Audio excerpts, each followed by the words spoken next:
Hello, good evening, everyone. Welcome back here to Weather on the Go, all your weather coverage. My name is Hunter, and in this weather forecast, we're going to be talking about a big storm system that will bring heavy rain and severe weather, but also some snow to parts of the country as we go through this week. And we're going to be breaking down the weather pattern bit by bit for you to get you all the information that you need, and also breaking down the first week of February in this forecast. So if you are new here, make sure to subscribe to the channel and like the video. Definitely appreciate that. Also, if you would share the video with friends, family, and on social media, I definitely appreciate it. Let's get in here and look at the temperatures, because if you step out the door today, especially across the north central United States, you're probably like, wow, the weather is kind of warm out today. Well, the feel like temperatures have warmed up definitely over the past couple of days, and it's going to continue to warm up as we see a big influx of the Pacific moisture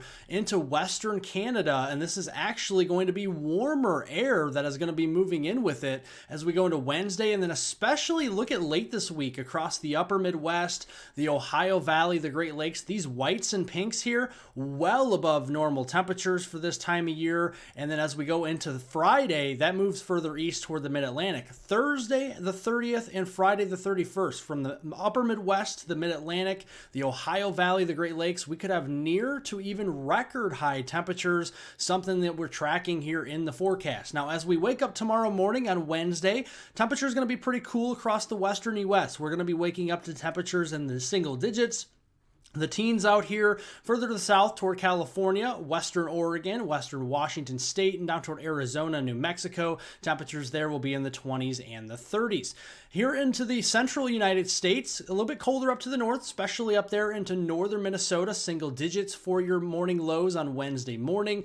Teens in northern Wisconsin and the UP of Michigan, and then further south from there, 20s and 30s will kind of rule the roost. And then as we go in the eastern U.S., a mild start to our Wednesday outside of Maine, Vermont, New Hampshire, and upstate New York, which will likely be around 0 degrees, if not in towards the teens across those areas. Into the Ohio Valley, Mid-Atlantic, and Southeast, a lot of us will be waking up in the 20s, 30s, and even some 40s out there for your Wednesday.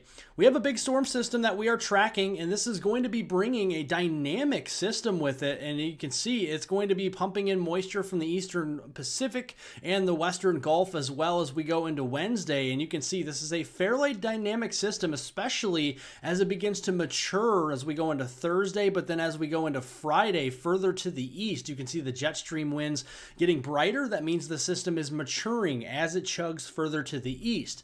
So let's look here at what we can expect as we go into this evening. We have some snow. We're going to talk about this here momentarily across the Northeast, but we also have our main system down here in Arizona, some drizzle, light rain into southern Texas as we go into this evening.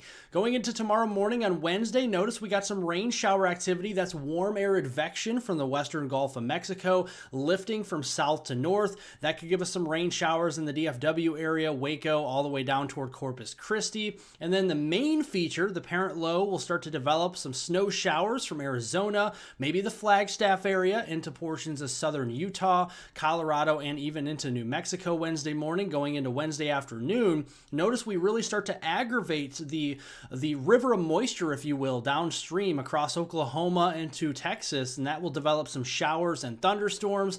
And then as we go into Wednesday night, a lot of that will turn into some severe weather, and that is something we are definitely keeping an eye on.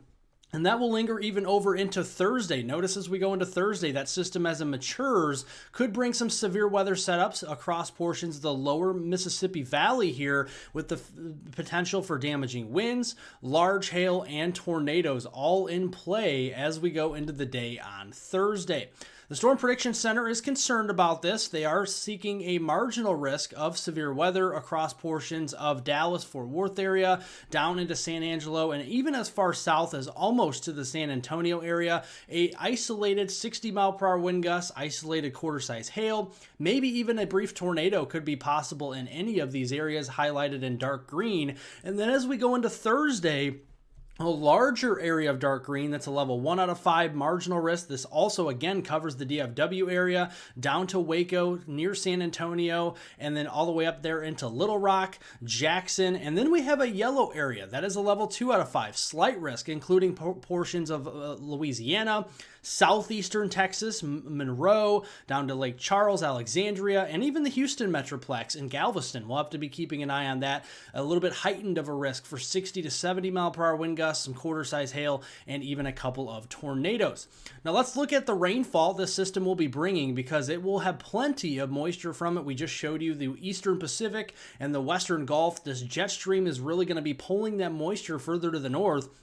And this could be laying out a significant rain swath from southern Indiana all the way back to North Texas of 1 to 4 inches as we go through the rest of this week. This takes you through Friday night, and flash flooding will be possible in some of these areas, especially in North Texas, southeast Oklahoma, and to west central Arkansas, something we're keeping an eye on as we go through the rest of the week. Further to the east, you can see the rainfall is going to be heavy, not as heavy as down into the southern plains or the mid-south, but definitely still heavy enough to produce a half-inch, maybe even an inch and a half of rain in some areas in the lower Ohio River Valley, down into the Tennessee Valley there, and parts of the southeast. Rainfall will start to ease the further east and northeast you go towards the I-95 corridor and as you go toward the Delmarva region.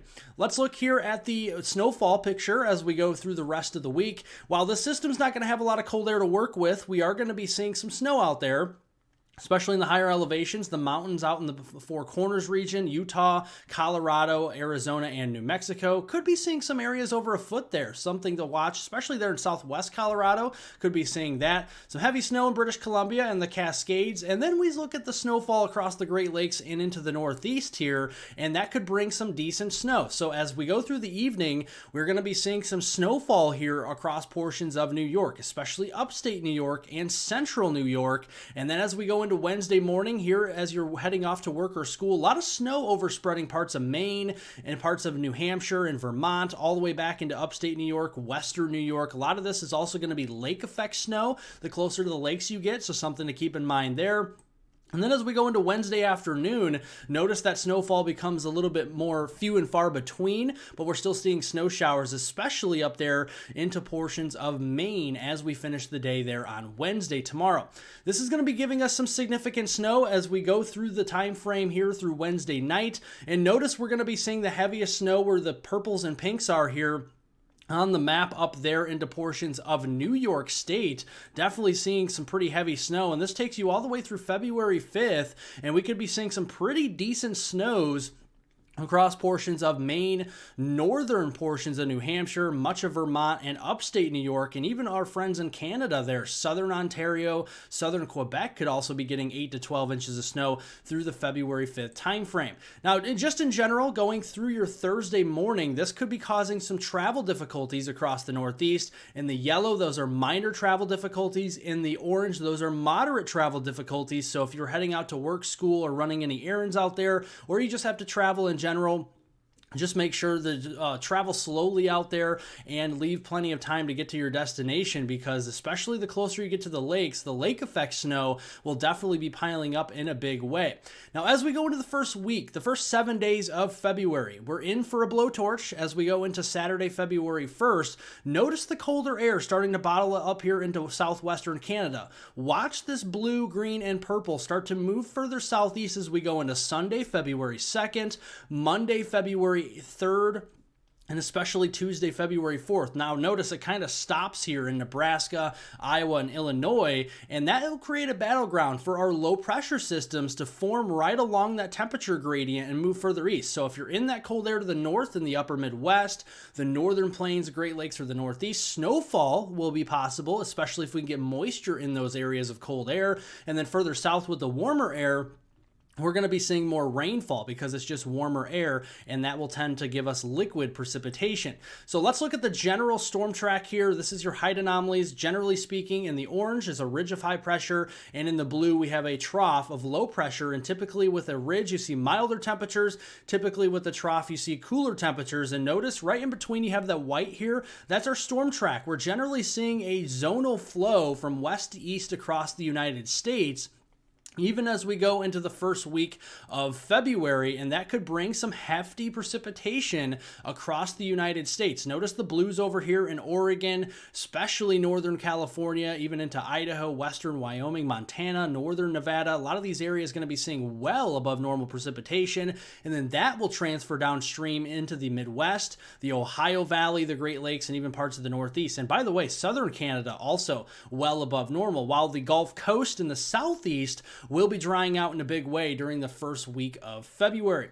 Snowfall prospects during the first week, again, in the colder areas to the north, up there into the Dakotas, Minnesota, Wisconsin, Michigan, New York State, and parts of the Northeast, Vermont, New Hampshire, Maine, Massachusetts, those areas. And then, of course, the Pacific Northwest, like Washington State, Oregon, Idaho, and Wyoming.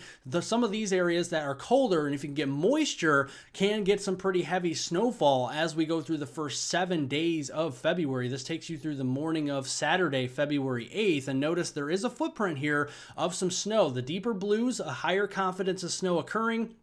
Once you get down into the grays, kind of less confidence, and then especially here in the white, we're really not seeing any probability of snow. So notice we're not really seeing any snow chances across the deep south. Well, that is the forecast. Thank you for sticking with me through the video. Make sure to subscribe to the channel for accurate, detailed weather breakdowns. We'll have another forecast for you tomorrow, late morning, early afternoon. Also, be sure to like the video, give it a thumbs up, share this video with friends, family, and on social media, especially if you did enjoy it. We are going to be tracking, first and foremost, our severe weather chances across the southern plains, so stick with me as we continue to evolve the forecast over the severe weather potential across Texas, into Louisiana, and parts of Mississippi, Arkansas, as we go in towards this week. And we're going to give you the latest details in tomorrow's video. Make sure post notifications are turned on for that. And I hope everyone has a wonderful rest of their day out there.